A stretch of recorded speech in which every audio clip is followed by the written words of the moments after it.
Hello and welcome back to lesson 5.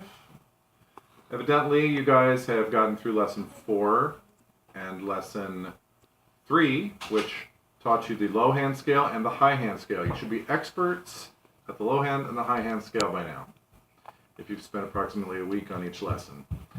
Now we're going to combine the two into the low hand and high hand scale combined.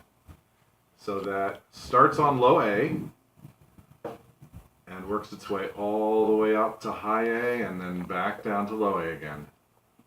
So I'll go ahead and demonstrate.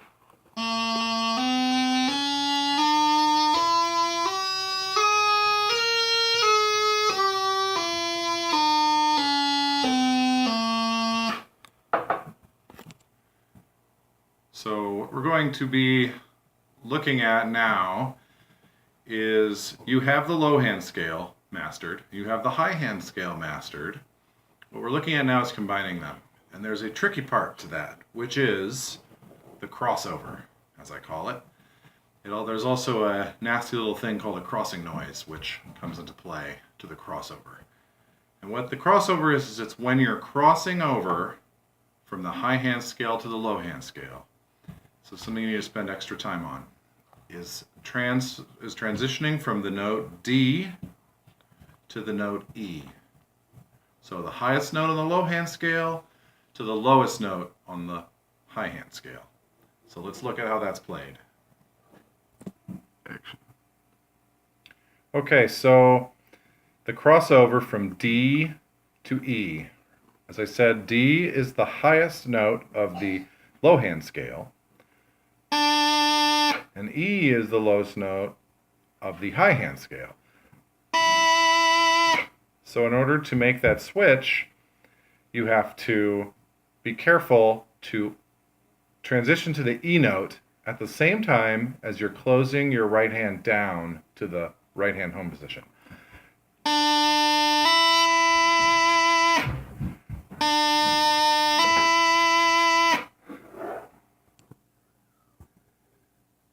So, as you heard and saw, I'm slightly getting to E before my right hand gets to its home position. Remembering the home position is 3 fingers down, pinky up. When you're playing anything on the high hand, your right hand is at this position fixed. So anything you're playing E, F, G, high A, your right hand will be in this home position. So let's switch go back over to this crossover.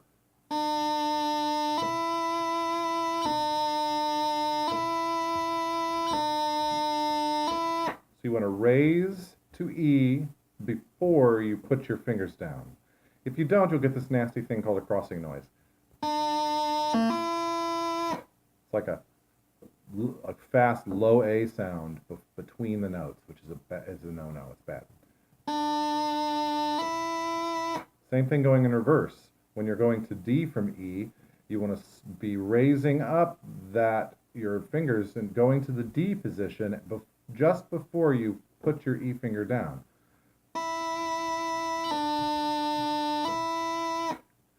So practice doing that crossover. So now I want you to practice the whole scale starting at A, going all the way up to high A and then back down to low A. Played like this.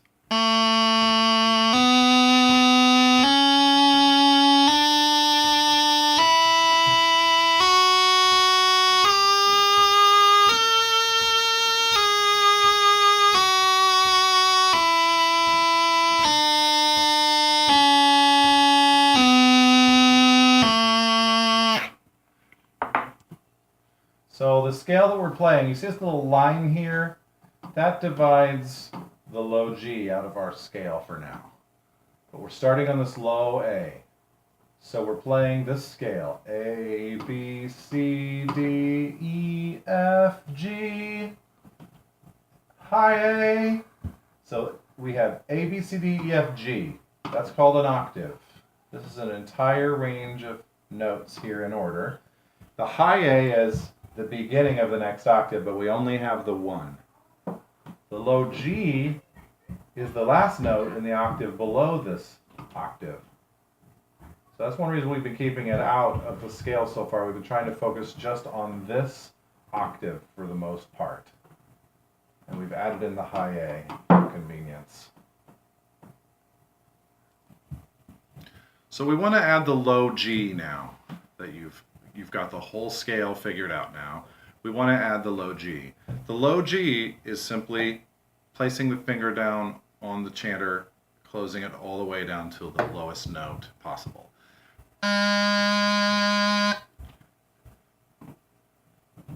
Action.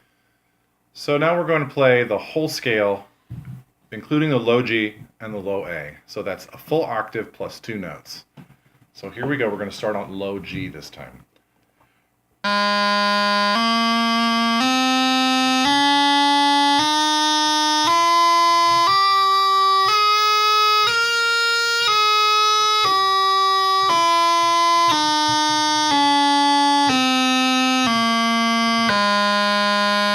A couple of things to watch out for is remembering to put your pinky down when you play C, and keep it down when you play D. That's one of the things to watch out for. The other thing to watch out for is the crossover from D to E and from E back to D. The next exercise I would like for you to work on, once you have the scale mastered, I would like for you to work on the skip note scale. And the skip note scale is you practice going up 2 notes and then down 1 note. Up 2 notes, down 1 note, up 2 notes, down 1 note. All the way up and all the way down the scale. I will record an exercise for you in a separate video, but this is how it's played. Starting at low G.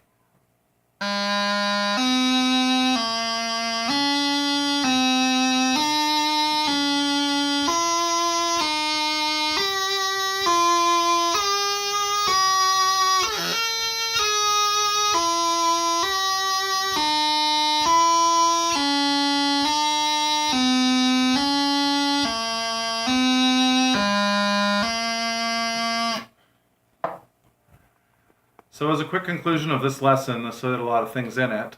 You learned how to do the full scale, including watching out for the crossing noise. You learned about the low G. You learned about the full scale, and you learned about the skip note scale. The skip note scale, you skip a note, and then you go down a note. And in reverse, when you're going down, you actually go down 2 notes, then up 1 note. So in conclusion, work on these things. This may take a little bit of time to get together. The crossing noise is something we'll be working on continuously throughout our lessons for quite a while. So good luck, and we'll see you in the next lesson.